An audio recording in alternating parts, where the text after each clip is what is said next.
Salut à toi qui me suis actuellement. J'interviens aujourd'hui pour parler du plan d'affaires, un sujet qui concerne plus les financiers comptables, parce que c'est de les devoirs. C'est de ton devoir, toi qui me suis actuellement, de savoir comment monter le plan d'affaires, parce que c'est de ta formation qui est venue cette compétence. Alors, pour ne pas manquer des prochaines vidéos, je t'invite à t'abonner et à activer bien sûr la cloche de notification parce que c'est que tu as trop à faire. Donc il faudrait que dès qu'il y a une nouvelle vidéo, que ça te soit notifié et que tu sois gens au courant. Donc, avant qu'on y parle du plan d'affaires, mon ami, il faut savoir dans quel contexte est-ce qu'on monte un plan d'affaires. Lorsque, par exemple, tu as un projet en tête, tu n'as pas de fonds suffisants pour financer ce projet et même si tu en as de façon suffisante, bien sûr, tu as aussi besoin de voir quelle sera ton entreprise dans 3 ans, dans 5 ans, au préalable, en vue de prendre des mesures de renforcement, des mesures d'amélioration.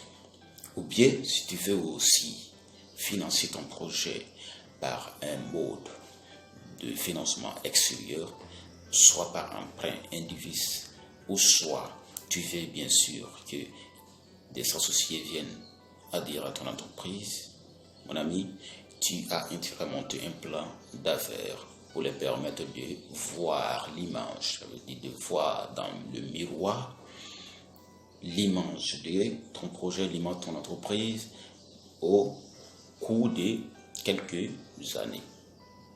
Mon ami, donc le plan d'affaires, il faut savoir que ça est structuré en 3 principales parties ou bien en 3 parties essentielles. Premièrement, c'est la description du projet. Tu vas décrire le projet de façon verbale. Lorsque tu finiras bien sûr de décrire le projet de façon verbale, tu vas faire ressortir tous les nécessaires, tous les équipements, toutes les immobilisations nécessaires pour la réalisation de ce projet au fil d'un certain nombre d'années dans la deuxième partie qui est le dossier technique. Mon ami, lorsque tu finiras de faire tout cela, il y a une partie très indispensable qui est le dossier financier. C'est la partie qui intéresse les bailleurs de fonds. Alors, ce dossier financier, tu vas traduire la première partie et la deuxième partie de façon financière en vue de dégager l'autonomie financière de l'entreprise au fil d'un certain nombre d'années. Et le dossier financier est composé de quoi et de quoi? L'ami, tu dois faire en première position le chiffre d'affaires prévisionnel. Ou bien tu optes de faire ressortir le coût lié à l'investissement. Le coût lié à l'investissement, et dans ce coût, tu peux avoir les études préalables pour la création de l'entreprise, les frais d'établissement, les immobilisations, tout et tout. Lorsque tu finiras cette partie, l'ami, tu vas estimer le fonds de roulement. Le fonds de roulement, c'est quoi? C'est le fonds nécessaire pour faire fonctionner ton entreprise au cours d'une certaine période. Parce que tu sais que tu vas démarrer et pendant que tu es en train de fonctionner, il n'y a pas d'abord de chiffre d'affaires qui rentre. Voilà, il n'y a pas du cash qui rentre pour te permettre de fonctionner. Donc, combien dois-tu avoir au préalable pour faire fonctionner l'entreprise en attendant que l'entreprise ne commence à générer des ressources financières? Et ça, le fonds de roulement. Et lorsque tu finiras avec le fonds de roulement, mon ami, tu vas estimer donc maintenant le chiffre d'affaires au cours d'au moins 3 ans. Et lorsque tu finiras le chiffre d'affaires, tu vas estimer les charges liées à l'exploitation. Et les charges liées à l'exploitation, ça peut être les charges liées aux achats, aux services extérieurs, liées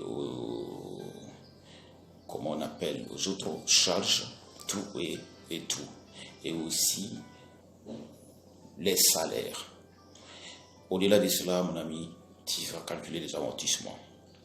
Les amortissements des immobilisations qui seront acquises à la première année, à la deuxième année, à la troisième année, ainsi de suite. Mais la limite, c'est 5 ans, mon ami. Voilà.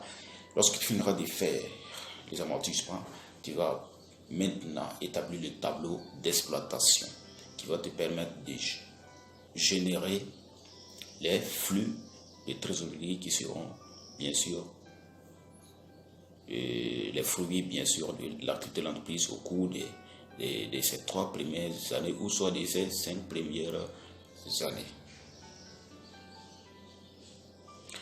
Alors, après avoir établi le tableau d'exploitation, tu vas faire le plan de financement. Le plan de financement va te permettre de voir les mouvements de la trésorerie, de la création de l'entreprise jusqu'à l'année où s'arrête l'estimation du plan d'affaires. Le plan de financement est la même chose, dirons, du tableau de flux de trésorerie. Maintenant, la différence est que le tableau de flux de trésorerie vient après, à l'achèvement de l'activité de l'entreprise, c'est-à-dire en fin d'exercice, tandis que le plan de financement est établi en début d'exercice. Mon ami, à plus tard pour encore plus d'éclaircissement et de cas pratiques concernant le plan d'affaires et bien d'autres sujets d'actualité liés bien sûr à la finance, à la comptabilité qui sont de ton devoir. N'oublie pas d'activer la cloche de notification et de t'abonner, mon ami. Ciao.